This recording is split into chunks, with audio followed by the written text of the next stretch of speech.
Os Centros de Informação Europe Direct são os parceiros da União Europeia a nível regional e local que prestam serviços de informação e apoio aos cidadãos.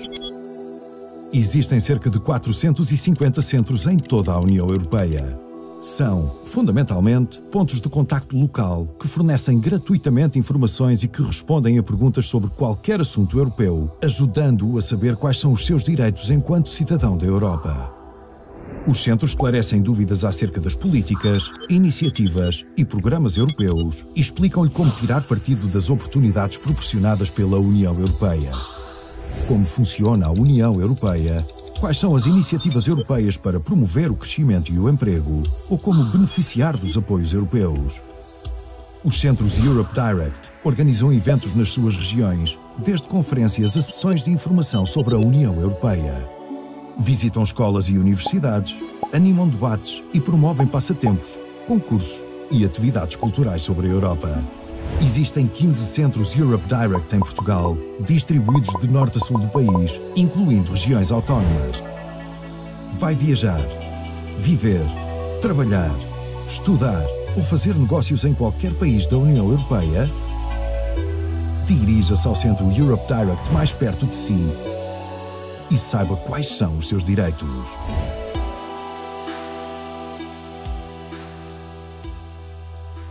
Europe Direct. A Europa perto de mim.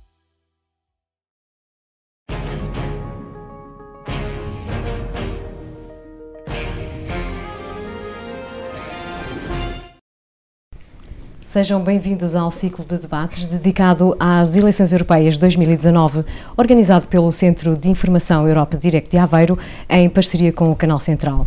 Em estúdio temos 4 convidados com quem vamos estar à conversa sobre cidadania e eleições europeias e o seu impacto na vida dos cidadãos. Diana Martínez, voluntária espanhola do Serviço Voluntário Europeu, Xavier Vieira, universitário, Miriam Lopes, engenheira do Ambiente e docente da Universidade de Aveiro, e Pedro Valente da Silva, chefe do Gabinete do Parlamento Europeu em Portugal. Fique connosco, coloque-nos as suas questões e dúvidas. Uma vez mais agradeço a vossa presença.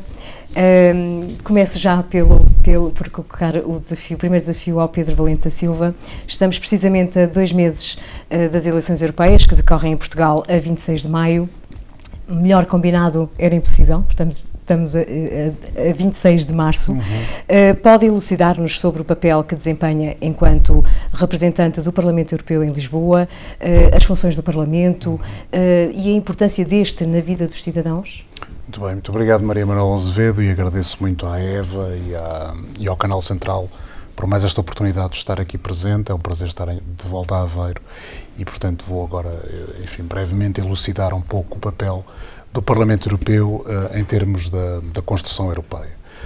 De facto, estamos precisamente a 2 meses do dia em que terão lugar as eleições europeias em Portugal, portanto, a data, enfim, pode-se revestir de um certo simbolismo.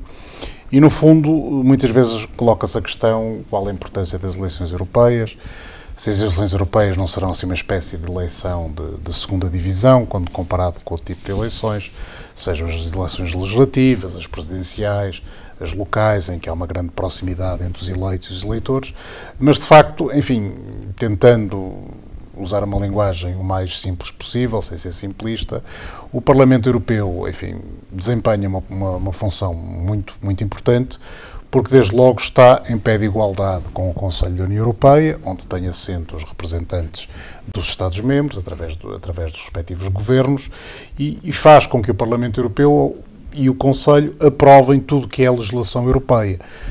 Ou seja, nada pode ser aprovado em termos de legislação europeia sem que o Conselho e o Parlamento cheguem ao acordo, o que implica, por vezes, de negociações algo morosas, mas normalmente, sempre que há um problema que necessita de uma resposta por parte da União Europeia, estes 2 órgãos, ou essas 2 instituições, chegam ao acordo. É óbvio que há uma certa dificuldade em explicar a importância da União Europeia, porque eu costumo dizer que a União Europeia é como o ar que nós respiramos, ou seja, está em toda a parte, é invisível e de facto, muitas vezes não é muito fácil, enfim, tomar contacto com o impacto da União Europeia em termos da vida dos cidadãos europeus e das empresas que têm as suas sedes ou os seus escritórios aqui na União Europeia. Mas eu dou-vos há vários exemplos, que, obviamente, aquilo que é mais tangível, que é mais visível, tem a ver com o impacto dos fundos estruturais e, portanto, todos nós, enfim, alguns talvez neste painel, que nos lembramos de como era Portugal e a sua rede viária, por exemplo, antes da adesão à União Europeia, apercebemos rapidamente que há aqui um grande impacto. E enfim, não falaria apenas das redes viárias, mas, por exemplo, outro exemplo que me é caro, até porque estamos aqui junto à beira-mar e temos aqui umas belas praias, tem a ver, por exemplo, com as estações de tratamentos de águas residuais, que, enfim, eu do concelho onde sou originário, que não é muito longe daqui, em Vila Nova de Gaia, lembro que tenho ideia que até os anos 80 não havia talvez uma estação de tratamento de águas residuais, e isso permite, por exemplo, que Portugal seja uma espécie de recorde, seja um recordista em termos de praias com bandeira azul, porque de facto a qualidade de tratamento, quer da água, quer dos efluentes, melhorou muito. E nós sabemos que a grande parte, ou se não sabemos, enfim, as pessoas ficam a saber que grande parte dessas infraestruturas foram realizadas, foram construídas, porque houve um grande impacto em termos de financiamento europeu. Aliás, nós hoje em dia temos calcula-se que à volta de 85% daquilo que é investimento público tem origem em fundos europeus e, portanto, basta isto para termos uma ideia muito importante daquilo que é a ação da União Europeia. Mas depois temos outros exemplos, também falando aos jovens, que talvez isto lhes diga menos. Provavelmente já ouviram falar no Acordo de Paris, portanto, o Acordo de Paris, que é um acordo, enfim, que fixa limites para portanto, a emissão de gases com efeito de estufa. A União Europeia e também o Parlamento Europeu foram grandes promotores de chegar a este acordo. E, ou seja, eu aqui, portanto, fazia já aqui uma espécie de ponte entre a ação da União Europeia em termos daquilo que é o território europeu, ou seja, aquilo que são os seus cidadãos e as suas empresas, mas também em termos de influenciar o que é, digamos, a cena global. E aí a União Europeia influencia através de todo um conjunto de ações, sejam estes acordos de natureza que estão ligados, por exemplo, com o clima, mas também depois há todo um conjunto de acordos comerciais, acordos de associação e, por exemplo, em termos de acordos de associação e acordos comerciais, a União Europeia faz com que estes acordos não sejam puramente comerciais, no sentido que obriga que as suas contrapartes, por exemplo, respeitem todo um conjunto de estándares em termos de normas ambientais, em termos de normas laborais. Ou seja, é uma forma da União Europeia, já tinha dado o exemplo do Acordo de Paris, influenciar também, digamos, os padrões internacionais em termos de qualidade de vida. Ou seja, a União Europeia projeta a sua ação para além das suas fronteiras. E temos também, enfim, temos aqui uma nossa concidadã que está cá ao abrigo do Serviço Voluntário Europeu. Portanto, é também todo um conjunto de iniciativas. O exemplo mais visível e mais claro é o Erasmus, porque obviamente tem um universo de pessoas que já beneficiou e que irá beneficiar desse programa, mas depois também temos outro tipo de ações, o Serviço Voluntário Europeu, e eu aqui também chamava a atenção de que a União Europeia, enfim, há uma espécie de valores que são apresentados por muitas pessoas, mas que são particularmente impressivos porque permitem, de certa medida, sublinhar a importância e o peso que a União Europeia tem mesmo em termos globais. Portanto, a população, atualmente, os pouco mais de 500 milhões de habitantes ou de cidadãos europeus representam, grosso modo, 7% da população mundial, mas depois a União Europeia tem um peso à volta dos 21% em termos da produção de riqueza mundial. E não ficamos por aqui, porque, por exemplo, em termos de tudo que são despesas sociais, em termos do mundo, sejam portanto, subsídios de desemprego, sejam despesas relacionadas com sistemas de saúde, a União Europeia assume mais de 50% de tudo que são despesas sociais no mundo. Portanto, vemos que acaba por desempenhar um papel muito grande. E também, se quisermos dar outro exemplo, em termos do que é ajuda, e agora lembrei-me, porque temos esta catástrofe que se passou em Moçambique, não é? E sendo um país lusófono, obviamente, é uma realidade que está próxima de nós. A União Europeia assegura também mais de 50% do que é ajuda humanitária, portanto, não só a União Europeia em si, a União Europeia mais, digamos, as ações individuais de cada um dos seus Estados-membros, assegura mais de 50% daquilo que é ajuda ao desenvolvimento e estou convencido que no caso de Moçambique, nós também estamos neste momento numa fase de ajuda humanitária e de emergência, mas será necessário depois toda uma ajuda no sentido de reabilitar as infraestruturas daquele país, e eu estou de certeza que a União Europeia, mais uma vez, será o maior doador no sentido de permitir que haja uma reconstrução das infraestruturas desse país que, enfim, que foi vitimado por esta catástrofe. Ou seja, obviamente, depois há algo que é muito importante e que foi, se quisermos, a razão de ser da criação das então comunidades europeias, tem a ver com o valor da paz, o valor do respeito dos direitos humanos. É óbvio que muitas vezes em Portugal, e sobretudo para as gerações mais novas, enfim, é algo que talvez não lhes diga muito, no sentido que Portugal tem tido a felicidade, e há algumas...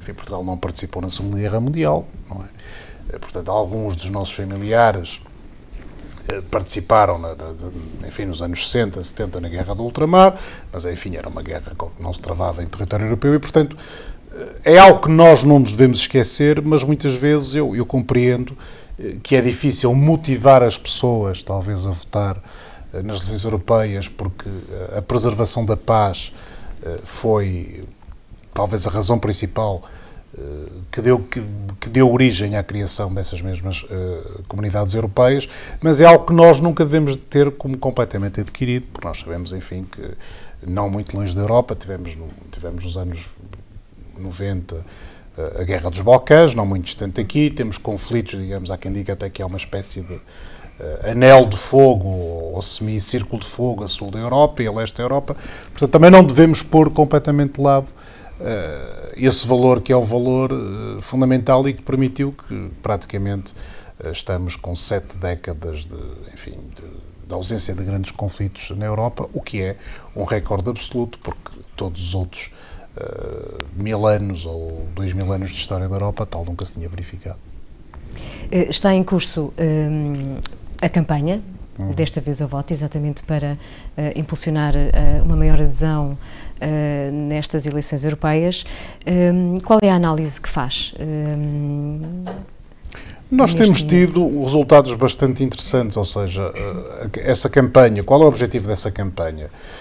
Essa campanha, enfim, a sua razão de ser é que o Parlamento Europeu tem vários estudos de opinião, aliás, já o faz há décadas, e no fundo chegou-se à conclusão de que há uma faixa importante de cidadãos, que acaba por não votar, não porque tenha uma posição de princípio contra a Europa ou porque não se interessa absolutamente por política, mas acaba muitas vezes por não votar por razões mais ou menos fúteis, ou seja, porque está a bom tempo no dia da votação, ou então está a mau tempo no dia da votação, ou então aquela explicação, enfim, talvez os nossos espectadores não saibam, mas a maior parte das pessoas, e em Portugal não é exceção, quando lhes é perguntado porque é que não votaram, muitas vezes respondem porque não teve tempo.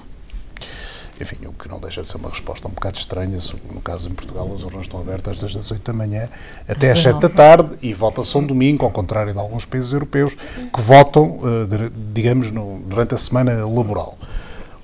E, no fundo, esses mesmos estudos comprovam, portanto, estamos a falar essencialmente de uma faixa etária que vai entre os 18 e os 24 anos, que é precisamente a faixa etária que menos participa nos atos eleitorais, não é só nas eleições europeias, mas que ao mesmo tempo digamos, a faixa da população, ou a faixa etária, que tem uma posição mais favorável relativamente à União Europeia. Nós temos estudos que comprovam que cerca de, por exemplo, de 62%, obviamente estamos a falar do universo das pessoas que foram entrevistadas, mas 62% dos cidadãos portugueses que têm vindo a ser entrevistados e que têm entre 18 e 24 anos, acham que a União Europeia é algo de francamente positivo. Mas depois, se voltarmos a 2014, só cerca de 18,6% das pessoas que estavam nesta faixa etária quando das eleições é que de facto votaram, o que, repare, é manifestamente baixo, não é? E se compararmos, por exemplo, mesmo com a taxa de participação global em Portugal, que foi de 33,6%, reparamos que está abaixo deste valor. E em termos europeus é muito curioso porque há quase aqui um gap de 9%, uma diferença, porque em termos europeus as pessoas que estão nesta idade e que votaram andam ali à volta dos 27,5%. Portanto, e depois a taxa de participação geral na União Europeia, portanto, em Portugal foi 33,67%, e na Europeia andou ali à volta dos 42%, 43%. Portanto, há aqui uma diferença, provavelmente esta não é, enfim, não é uma mera coincidência. Com vista a tentar sensibilizar essa faixa etária, obviamente o Parlamento Europeu recorreu àquilo que é um meio de comunicação privilegiado hoje em dia, portanto as campanhas eleitorais. E nós estamos aqui a falar de uma campanha institucional que tem que acompanhar também o desenvolvimento. E no fundo, o que é essa plataforma desta vez é o voto? É uma plataforma onde as pessoas podem inscrever, enfim, são pedidos poucos dados pessoais e há digamos, a assunção por parte do Parlamento Europeu de que os desses dados pessoais só serão tratados naquele âmbito, e depois as pessoas, quando se inscrevem, podem escolher entre vários temas aqueles temas que lhes dizem mais, enfim, que os interessam mais. Pode ser os direitos dos cidadãos europeus, pode ser as questões ambientais, pode ser as questões relativas aos direitos dos refugiados, dos imigrantes, e, portanto, passará a receber informação de maneira periódica por parte do Parlamento Europeu. Se essas pessoas que se inscreverem quiserem dar um passo em frente, no sentido deles próprios terem uma posição não apenas de recepção dessa informação, mas de quererem tornar-se voluntários, digamos assim, da causa europeia, eles podem começar também junto do seu próprio meio familiar, académico, junto do seu círculo de amigos, podem, de certa medida, fazer, enfim, algumas ações mais ou menos informais, e podem também pedir a essas pessoas que se inscrevam na plataforma. No caso português, enfim, nós no gabinete ficamos muito contentes, porque a pessoa que até agora conseguiu fazer com que mais gente se inscrevesse nessa plataforma é precisamente um compatriota nosso, portanto, um jovem que está a estudar. Na altura estava até a fazer Erasmus nos Países Baixos, agora voltou a estudar, regressou a Portugal e conseguiu recrutar quase 600 pessoas, o que de facto é, enfim, é muito interessante. E nós em Portugal também temos já enfim, valores muito interessantes, e em termos europeus, portanto, já se ultrapassou a barreira de mais de 100 mil pessoas inscritas nesta plataforma. Ou seja, sendo algo muito interativo, em que permite que as pessoas inscritas comuniquem entre si, que comuniquem com os vários gabinetes do Parlamento Europeu, que os eventos que promovem sejam inscritos nessa plataforma, nós, no fundo, tentamos criar aqui, se quisermos, uma espécie de comunidade pan-europeia de voluntários que tentem sensibilizar as pessoas das suas relações para a importância da União Europeia e o impacto que ela tem na vida cotidiana, sobretudo dos cidadãos, mas também das empresas. Eu acrescentava só que podem, naturalmente, pedir o auxílio ao Centro Europe Direct para colaborar na organização dessas iniciativas. Xavier Vieira, licenciado em Administração Pública na variante de Ciência Política da Universidade de Aveiro, com um percurso associativo muito ativo. Gostava que partilhasse connosco o que faz, a sua experiência associativa e que nos desse conta desta campanha. O que é que, para si, acha que está a resultar esta campanha do Parlamento Europeu junto dos jovens com quem lida diariamente? Bem, em primeiro lugar, agradecer o convite para participar nesta conversa e, acima de tudo, deixar aqui transparecer também algumas dimensões que acho importantes relativamente àquilo que é a vivência europeia associada àquilo que acaba por ser o nosso dia-a-dia em Portugal. Sob o contexto associativo, efetivamente eu também faço parte da European University Sports Association, enquanto membro da Comissão de Estudantes. Também tive a oportunidade de participar em consórcios europeus de universidades, neste caso a representar a Universidade de Aveiro, também nesse contexto, e também faço parte do CSES, que é o Conselho Coordenador de Ensino Superior, que conta também com um conjunto de especialistas oriundos de diferentes pontos da Europa, que pertencem ao Ministério da Ciência e Tecnologia do Ensino Superior. Ao longo de todo este contexto, e olhando também para aquilo que é a dinamização da campanha desta vez ao voto, sem dúvida alguma que é uma iniciativa que está a ter impacto. E está a ter impacto junto a uma geração à qual eu pertenço, que é os millennials, e que olham para estas instituições europeias e até mesmo para as ferramentas que o próprio país pode disponibilizar de participação de uma forma distinta das gerações anteriores. Em primeiro lugar, nós somos uma geração que é ensinada a conviver num contexto global. Acaba por ser inevitável, não é? Todas as tecnologias que nós utilizamos, sejam elas de origem europeia ou até mesmo do contexto associado a outros continentes, acabam por ter uma implicância direta na forma como nós interagimos uns com os outros. E a partir do momento em que aparece uma campanha do Parlamento Europeu no qual nos afetam através das ferramentas que nós utilizamos no dia-a-dia, o impacto é totalmente diferente. Eu próprio sou utilizador da plataforma, também tenho a aplicação no telemóvel e também recebo as notificações dos meus grupos de interesse. E também os selecionei e também convidei os meus colegas, inclusivamente, para subscreverem e irem mantendo-se a par das novidades. De qualquer forma, existe aqui uma perspectiva que efetivamente acaba também por estar associada à forma como nós vemos a Europa. O programa Erasmus, que agora vai sofrer um reforço e muito bem feito, acho que está aqui a criar uma nova geração de jovens que acabarão por ser, sem dúvida alguma, eu diria a primeira geração que já se sente a Europa, ou pelo menos que nasce na Europa. Nós, algumas das coisas que acabamos por olhar à nossa volta, já as damos como um contexto adquirido, naturalmente, porque também não atravessámos aquele processo evolutivo ou aquele pico que foi a transformação do país, que era Portugal, mas olhamos para a Europa de uma forma totalmente diferente e podemos olhar para determinados fenómenos que vão acontecendo, desde a perspectiva daquilo que podemos chamar da reivindicação das alterações climáticas que houve recentemente, desde a perspectiva de como nós olhamos para as fake news e como sabemos lidar com a informação, porque hoje um dos principais desafios não é tanto ter a capacidade de memorização de um facto, mas sim perceber a origem desse facto e interpretá-lo corretamente para não induzir os outros em erro, e depois, sem dúvida alguma, aliando a isto também a processos de discussão nos quais estejam envolvidas diferentes culturas e as diferentes formas de ver o funcionamento em sociedade. E quando nós olhamos para esta última dimensão e a colocamos num ambiente universitário, que à partida será um ambiente no qual estaremos a fervilhar de ideias e, acima de tudo, a criar novos projetos e a criar novas visões do funcionamento da sociedade, acaba por ser uma mais-valia. E acredito que esta campanha, do Desta Vez ao Voto, está a conseguir, efetivamente, tocar os jovens e também levar os jovens a promover uma Europa que muitos deles, que só agora é que se estão a perceber dos benefícios que estão associados à sua permanência. Depois, claro, temos outros aspectos mais polémicos, no qual depende muito também dos influencers e das pessoas que levam outras pessoas a pensar de determinada forma, se antes delas próprias fazerem uma filtragem da informação. E temos, por exemplo, a polémica do artigo 13, que eu até julgo que hoje foi aprovada no Parlamento Europeu, e que acabou também por gerar na próxima geração, que é a geração Z, alguma discussão em volta daquilo que acabam por ser determinados planos. Agora, é muito importante perceber as dimensões em que nós trabalhamos. Uma coisa são estes ambientes internacionais e, quando estamos inseridos também no foro do ensino universitário, outra dimensão é todas as outras pessoas que não estão lá inseridas.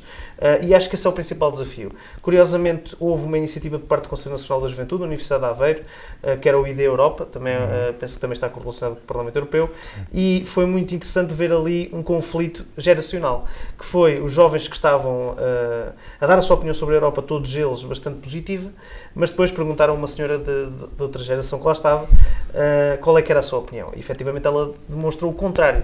Ou seja, acaba por haver aqui diferentes sensações face a alguns fossos geracionais que acabam por existir inevitavelmente.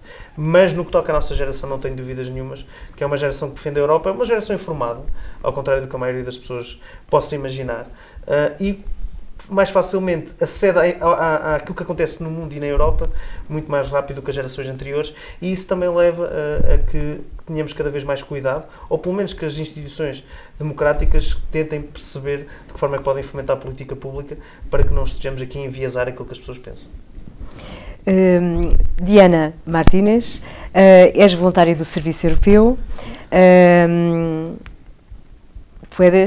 Podes falar-nos um pouco da tua experiência e da tua experiência de mobilidade, um pouco sobre ti, o que é que fazias e o que te fez vir para Aveiro?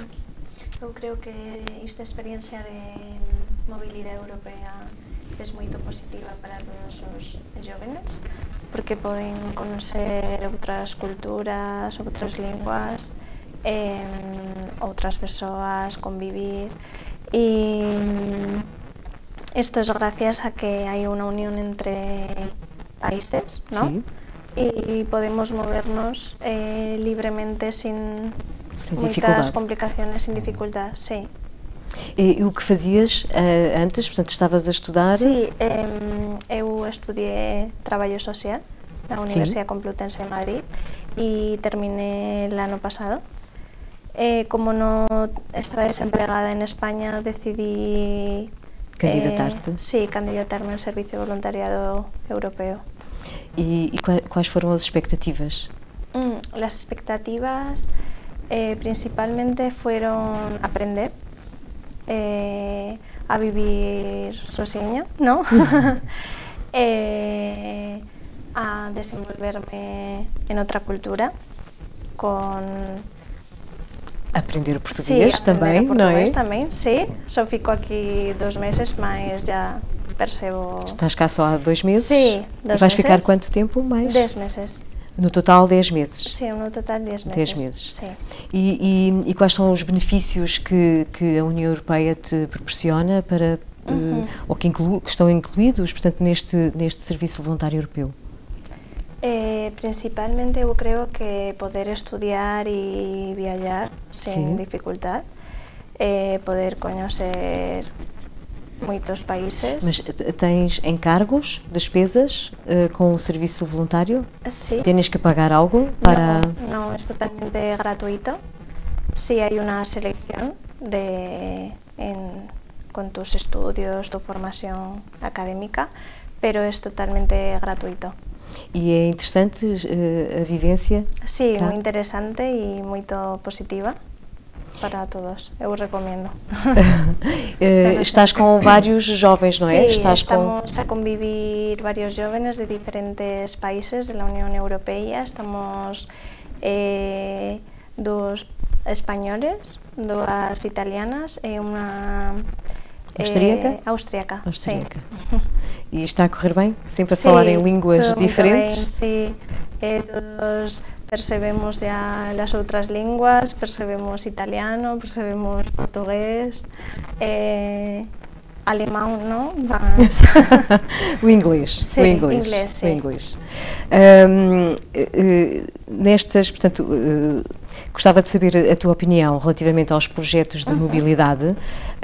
Achas que são, então, importantes para aproximar os jovens da União Europeia? Sí, creo que son muy importantes. Me gustaría que fueran más conocidos en los centros de juventud. Por ejemplo, en España yo no conocía el Servicio Voluntario Europeo. Conocí gracias a internet y porque eu tenía eu gostaba de facer unha experiencia, mas non conocía que isto existía, entonces eu gostaria que estas coisas fueran mais divulgadas, sim. E já conheces certamente o Corpo Europeu de Solidariedade? Sim. Já te inscreveste? Sim, também. Já recebeste alguma resposta da Comissão? Sim, também. Sim. Ok. Até amanhã, não sei se sabes, até amanhã, dia 27 de março, os estrangeiros podem contactar a respectiva embaixada e demonstrar interesse em votar em Portugal. Sim. Tu já sabes se vais votar cá ou se vais votar a Madrid? Eu creo que voy a votar en Madrid porque estoy muy perto de Madrid y puedo viajar con facilidad. Mas eu conozco outras colegas que así van a facer el voto por correo, se dice? Sí, por correo. Por correio. Sí. E sentes-te devidamente informada para ir votar nestas eleições? Não me sinto muito informada, la verdad. Mas recebes já te inscreveste na inscrevi, plataforma desta vez eu voto. Sim. E tens recebido informações personalizadas, não é? E achas que precisas de receber mais detalhe, mais... Eu gostaria de receber informação detalhada do processo para votar por correio. Muito bem. Sim. Que seria útil, sim. Obrigada. Obrigada eu. Miriam Lopes, uma vida dedicada ao ambiente e às alterações climáticas, um desafio cada vez maior. A União Europeia sublinha que temos que lutar contra as alterações climáticas já e de trabalhar em conjunto para proteger o ambiente. Gostava que partilhasse connosco toda essa experiência Sabemos que, portanto, Engenheiro do Ambiente está no Departamento de Ambiente e Ordenamento da Universidade de Aveiro. Antes de mais, boa tarde a todos. Agradeço imenso este convite, estar aqui no Canal Central, mas em particular ao Europe Direct, por mais esta iniciativa, que é de louvar, como tantas outras que têm vindo a realizar e com as quais eu tenho tido a oportunidade de colaborar. Eu, antes de responder à questão, se calhar faria aqui uma pequena introdução de contextualização para vos dizer que, efetivamente, eu fui do primeiro grupo de estudantes, apesar de não ser da geração do milénio, não é? Mas fui do primeiro grupo de estudantes da Universidade de Aveiro a fazer Erasmus, não é? A ter a oportunidade de ir para um outro país estudar, ainda durante a minha licenciatura, e por coincidência estive na Universidade Complutense de Madrid, no departamento na Faculdade de Químicas, e pronto, foi uma experiência fantástica, e de facto isso incorporou-me de alguma forma esta noção, este espírito europeísta, não é? Eu nasci em África, nasci em Angola, sendo portuguesa sou uma cidadã europeia 100%, não é? E que apoio completamente este projeto. De facto, e remarcar um bocadinho um pouco o que o Pedro disse e o Xavier também, talvez muitos dos mais novos não tenham esta noção do que foi este processo de transição, ou seja, o que é que era o antes e o que é hoje ser cidadão europeu. Não é? E o Pedro também, não é? Passamos por este e também a Maria Manuel, passamos pelo processo de transformação, não é? Notamos muito bem a diferença, todas as diferenças, desde as fronteiras, inclusivamente depois aos direitos. Nós falamos também muito de direitos, às vezes esquecemos dos deveres que também existem, não é? E este dever de ir votar e de manifestar a sua opinião e as suas escolhas para um futuro melhor para a Europa é algo que é, de facto, fundamental e deve ser reconhecido. Em termos daquilo que me estava a perguntar, e agora na visão do ambiente no geral, e as alterações climáticas em particular, eu gostaria de salientar aqui um aspecto interessante. De facto, uma das condições de adesão de Portugal à União Europeia, não é? Ainda em 86, foi ter legislação ambiental. E, portanto, a nossa lei de bases do ambiente está, de alguma forma, ancorada a este processo de adesão europeia, não é? E, portanto, há necessidade de nós podemos cumprir com um mínimo de requisitos em termos ambientais que nos eram exigidos. E isto foi um passo fantástico para nós, foi uma oportunidade. Muitas vezes as pessoas tendem a encarar o ambiente como um obstáculo. Não, o ambiente é uma oportunidade para nós, é uma oportunidade de contribuirmos para uma vida melhor para o cidadão, para as pessoas, melhor qualidade de vida, melhor saúde, mais oportunidades, mesmo ao nível dos jovens, ao nível do emprego. Portanto, todo um quadro legislativo, e este é muito vasto e é talvez um dos grandes impulsionadores em termos daquilo que é o desenvolvimento do país, como o Pedro bem remarcou, aqui de facto toda a legislação que foi adotada, não é? Eu diria que 95% da legislação portuguesa na área do ambiente é legislação europeia, é de gênese europeia e, portanto, mete-nos em pé de igualdade com todos os outros Estados-membros. E isso é também um mecanismo facilitador destas permutas, não só de pessoas, mas também ao nível dos bens, dos serviços e, portanto, ao nível da própria desenvolvimento económico. E, portanto, nós devemos também ter esta noção, não é, muito entrosada de que, de facto, há vantagens económicas muito para além daquilo que foram os financiamentos, e nós continuamos a ser os receptores, não é? Ainda não passamos para o lado dos dadores, ainda recebemos mais do que aquilo que contribuímos, mas nesta área do ambiente é particularmente interessante. E eu destacava aqui, para além daquelas políticas que já foram afirmadas, não é? Ao nível do tratamento das águas residuais, ao nível até do abastecimento, as redes de abastecimento, ao nível da gestão de resíduos, e hoje temos uma sociedade muito mais salubre, não é? Portanto, temos uma condição que não, é uma diferença significativa, não é? O virar do século e do milénio foi mesmo uma mudança muito significativa ao nível da qualidade ambiental. Temos coisas que ainda podemos melhorar sempre. E esse é o nosso desígnio enquanto humanos, querer sempre o melhor. Mas, de facto, houve esta grande oportunidade na área do ambiente e eu penso que hoje em dia até estamos a ser muito mais eficazes no aproveitamento destes fundos. Eu lembro perfeitamente quando foi o primeiro quadro comunitário de apoio, houve uma grande desorganização, as coisas não foram muito bem geridas. Hoje, com as novas regras, a própria União Europeia, com o seu papel fiscalizador, acaba por nos obrigar a ser mais eficientes na maneira como nós gerimos estes fundos comunitários e usamos estes fundos.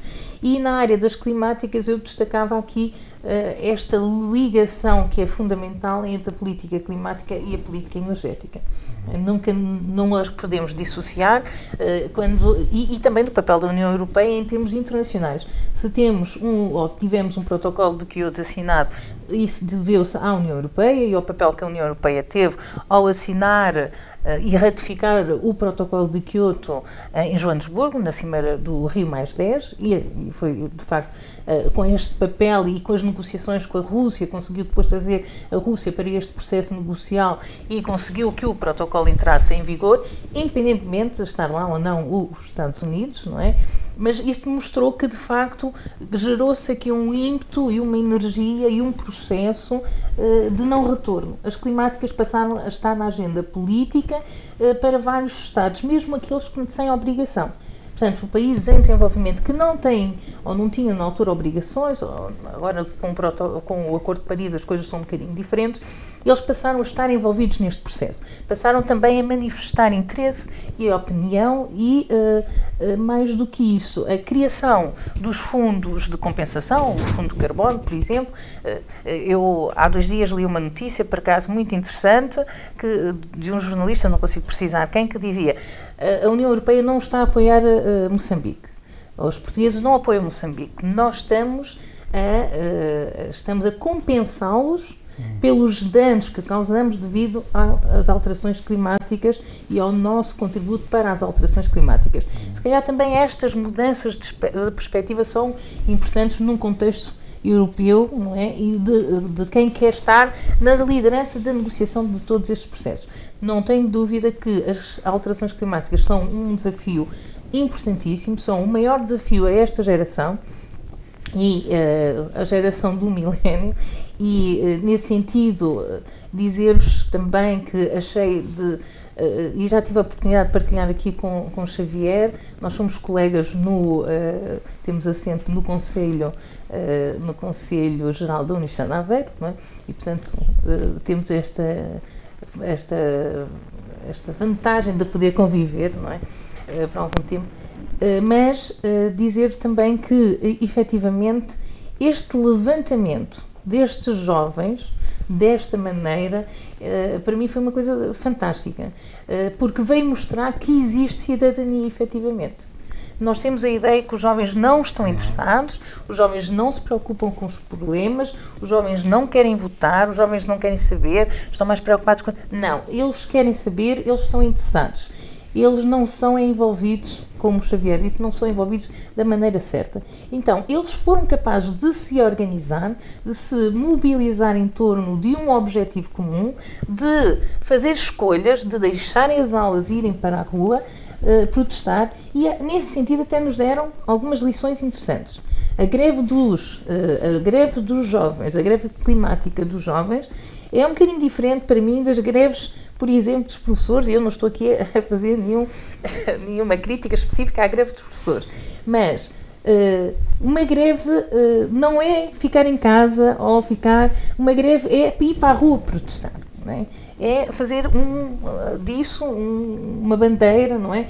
Em que nós queremos manifestar uma determinada intenção. E, de facto, os jovens deram-nos uma lição. E fico muito contente que o tema tenha sido as alterações climáticas, porque realmente os jovens percebem que é seguramente o maior desafio que eles têm pela frente. E, de facto, quando a gente lê aquela frase fantástica da Great, a dizer que eu vou faltar às aulas porque o que é que me interessa aprender se eu não tenho futuro? E isto é crítica, é uma coisa que nos deve fazer pensar a todos. Nós não estamos, do ponto de vista de política europeia, temos muito que fazer para corresponder àquilo que são as necessidades e os anseios desta geração que vem aí. E, portanto, nesse aspecto, nós não estamos a cumprir o nosso papel. Por isso, venham daí as sugestões, as ideias, não é? E o vosso envolvimento, que eu diria o mais importante neste processo. Xavier, não sei se... Não, é curioso porque isto vai um pouco ao encontro do que eu tinha aqui, até como reflexão final, e há um provérbio grego, e mantendo claro este espírito europeu, que define muito e que não é muitas vezes dito em Portugal, é mais dito nos Estados Unidos da América, que é: uma sociedade prospera quando os velhos plantam árvores, mesmo sabendo que nunca se irão sentar na sua sombra. E eu acho que este tipo de frase define efetivamente qual é que é o espírito desta geração. A forma como nós vemos o mundo está muito mais correlacionada, não com o prazo de validade. E eu costumo dizer que Portugal é um país onde o prazo de validade de uma decisão está sempre próximo do fim da legislatura, e eu acho que essa perspectiva da vivência humana, ou pelo menos da vivência daquilo que é a democracia e do que é global, não faz sentido. Até porque nós, se olharmos para muitas das perspectivas e dos principais unicórnios que até mesmo estão a manter-se nos mercados financeiros, estamos a ver empresas com princípios e valores e inseridas em modelos de negócio que têm uma dimensão quase sem prazo de validade, e onde estão a transformar completamente os mecanismos de funcionamento normal da sociedade. E então, com base nisso, sem dúvida alguma que a nossa geração entende que não devemos estar a olhar para as coisas com um prazo de validade, mas sim com a perspectiva de um consenso que depois possa gerar um melhor resultado no futuro e, acima de tudo, um resultado mais prolongado. E um resultado que depois acaba por afetar todos os ciclos decisórios. Não só aqueles da geração que neste momento está a decidir, mas também o que as novas gerações pedem. Curiosamente, também tive a oportunidade de participar na semana passada na Convenção Nacional do Ensino Superior. E lá também lancei uma ideia que foi um instituto japonês, recentemente, que fez baseado no Future Design, fez uma proposta de criar um gabinete do futuro. Esse gabinete do futuro, muito simples. Nós agora podemos estar aqui a conjecturar e pensar, bem, comparativamente, eles vão fazer o papel dos decisores. Não, antes pelo contrário. Esse gabinete do futuro só tinha uma missão dentro da sua instituição, que era elaborar política pública em função daquilo que são os interesses das próximas gerações. E era essa a conjectura que eles depois tinham que transmitir aos decisores. E a questão que nós temos hoje que colocar neste mundo de hipermudanças é como é que nós vamos fazer efetivamente as instituições acompanhar este ritmo. E eu acho que isso só é possível se internalizarmos o futuro dentro das respectivas instituições. E temos que começar a fazer agora. E já vamos com algum timing de atraso. Mas acredito que esta nova geração de decisores, que certamente acabará por ter a sua oportunidade, terá toda a capacidade para conseguir conjecturar estratégias que possam responder a estas hipermudanças que estamos a sofrer constantemente. E depois, se calhar, acabando também dizendo que é muito importante perceber que hoje em dia falamos para uma sociedade que tem um funil de causalidade que ela própria construiu. Nós só ouvimos o que queremos, só ouvimos aquilo que escolhemos e, com base nisso, só formamos essas ideias sem qualquer espírito de confronto ou diálogo. E é aí que a perspectiva educacional tem que ser alterada. Tem que haver uma maior capacidade de debate, tem que haver uma maior capacidade de criação de uma opinião crítica e, acima de tudo, tem que haver uma maior capacidade de ouvir os outros. E isso também foi algo que a Europa nos trouxe de bom. Podemos não só ouvir as diferentes opiniões que proliferam para a Europa com os diferentes fenómenos e também fazer uma comparação com aquilo que temos. Curiosamente, eu tive a oportunidade de encontrar uma aplicação que o Parlamento Europeu também lançou, em conjunto com a Comissão Europeia, que foi para nós jovens, termos a oportunidade de nos comparar com os outros. E então também aconselho todos os jovens que acabem por ouvir este debate a procurarem essa aplicação, que é Como é Ser um Jovem Europeu, e a colocarem-se nesse papel e colocarem também lá os seus dados, dizer que idade é que têm e começarem a responder a perguntas e percebam a dinâmica que existe nos outros países. Para depois também percebermos que tipo de políticas públicas é que o nosso país ainda tem muito para andar, mas onde no panorama europeu já existem outras realidades. E é muito importante nós procurarmos este confronto connosco próprios para depois também refletirmos o que é que queremos fazer no futuro. Fantástico, o Xavier sempre muito dinâmico, comprova que é um jovem super dinâmico. Eu não gostava de deixar e porque estamos praticamente a terminar o nosso debate, infelizmente teríamos muitos tópicos para abordar e gostava de abordar muitos tópicos, mas polémico, não é? intenção de saída do Brexit ou hard Brexit, os direitos dos cidadãos e das empresas em perigo, não é? Gostava de perguntar ao Pedro Valenta Silva que análise é que faz desta situação, como é que... Enfim, o Brexit eu acho que independentemente de como irá terminar, não é? Porque neste momento, enfim, continuamos numa situação de alguma indefinição do lado britânico, do lado da União Europeia. Há um acordo que foi longamente negociado e, portanto, as instituições europeias estão disponíveis para que o Reino Unido saia com base nesse acordo, embora, enfim, todos os principais líderes europeus lamentem a saída, portanto, a saída do Reino Unido a concretizar-se, independentemente da forma de que se revista, obviamente, a União Europeia deseja que seja uma saída com base num acordo e que não seja aquilo que se chama a saída descontrolada. De facto, é um momento, mas de todo modo será um momento triste para a União Europeia, porque o Reino Unido, enfim, tem peso económico, tem peso militar, tem peso demográfico e, enfim, para nós portugueses, e também agora falando enquanto cidadão nacional, temos uma longa relação histórica com o Reino Unido, provavelmente a aliança mais antiga da Europa, e partilhamos, enfim, uma certa dimensão atlantista da política, sabendo que, obviamente, dentro da União Europeia, os países, do ponto de vista cultural e do ponto de vista histórico, são bastante diferentes, temos um caldo comum, mas são bastante diferentes, e nós temos, enfim, partilhamos com o Reino Unido e com outros países do Norte da Europa esta relação atlântica, não é? E penso que também será, nessa perspectiva, mais notícias para Portugal, provavelmente uma certa dimensão continental será mais acentuada na União Europeia. Agora, a questão é esta. Neste momento, de facto, é quase impossível fazer previsões, porque nós temos um acordo que também já não sabemos, que já foi rejeitado 2 vezes pela Câmara dos Comuns, que supostamente iria ser novamente votado esta semana, mas com base nos desenvolvimentos que se verificaram ontem, parece que também não é absolutamente certo que vá sujeito a votação. Simplificando, da parte europeia, há uma espécie de 2 cenários. Há um cenário, o cenário que estava previsto é que, se este acordo continua, que foi concluído entre as 2 partes, fosse votado até o final desta semana, então o Reino Unido sairia da União Europeia a 22 de maio, de maneira a não perturbar a realização das eleições europeias, que é algo que se terão lugar entre 23 e 26 de maio, e, portanto, em alguns países, e penso que inclusivamente no Reino Unido, elas teriam já lugar a 23 de maio. Se tal acordo não for sujeito a votação ou for rejeitado, então aí, à partida, o Reino Unido permaneceria na União Europeia até o dia 12 de abril. E 12 de abril porquê? Porque será a data limite para a apresentação de candidaturas por parte do Reino Unido. Agora, isto é uma situação em constante ebulição e, portanto, eu acho que todos os cenários são possíveis, desde aquele cenário que acho que seria francamente negativo, quer para os restantes membros da União Europeia, quer para o Reino Unido, que seria aquela espécie de saída sem acordo, embora há que dizer que os Estados europeus têm vindo a adotar aquilo que chamamos as medidas de contingência, porque senão, de facto, se o Reino Unido saísse sem acordo e sem a adoção destas medidas, os cidadãos britânicos, enfim, quando chegassem a um país da União Europeia no dia 30 de março, ou no dia 12 de abril, ou no dia 13 de abril, teriam que ter um visto. Obviamente, o que está a ser adotado por parte da União Europeia são normas no sentido de que porque podem imaginar, portanto, o caos que seria, quer dizer, o caos e a dificuldade de as pessoas agora, dos britânicos que quisessem viajar para a Europa continental e os cidadãos da União Europeia para o Reino Unido, que, a partir do momento do dia para o outro, necessitassem de vistos, sabendo nós que a maior parte dos vistos não se obtém de um dia para o outro.